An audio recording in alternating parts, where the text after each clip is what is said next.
standing in a museum that used to be a church. In 1887, Pastor Henry and his wife Grace planted this church in a one-room schoolhouse just down the road. And in 1888, they were able to build this building. And they passed on their love for this community because of the gospel to a generation. And things were going really well. But 2 generations after this church was planted, it died. And you can see the pictures behind me of the faithful members of this congregation. And many of them lie in the graveyard behind the church. This church had a man crisis. It was men who made this church come alive, and it's probably men who caused this church to die. In churches, when men stop investing in younger men stop caring. That's probably what happened to this church. And that's definitely what's happening in our churches. Older gentlemen do not know how to finish well. They don't know how to invest. And so middle-aged men don't know how to stay married. They don't know how to stay connected to the hearts of their children. And so younger men don't even want to be men. And so younger men are prolonging their adolescence.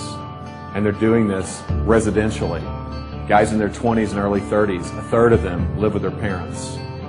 That's a 100% increase in the last 20 years. They're doing it professionally. Men 18 to 42 will change jobs 11 times. They're doing it recreationally. The average age of a video game user is 35 years old. And so when these men finally stop fondling the controller, they fondle themselves. Every second of every day, $3,000 is spent on pornography. Every second. We need better men, which means we need better pastors. We need pastors who are not boys, but are men. Pastors who are not trying to prolong their adolescence, but pastors who are trying to be the men that God has called them to be. They are qualified men in their character. They are called men to serve God's church. They are determined men. They are dependent men. They are tough men. They're able to take a punch. They're able to handle circumstances. They're tender men. They're able to love their wives and love their kids and to teach their church to love their community. Tragically, the last time the gospel was preached from this pulpit to this church was 1957. 3,000 to 4,000 churches this year will close just like this church. Why? Because the story and the glory of the church becomes bigger than the story and glory of God. See, the men and women who planted this church, they actually believed this stuff.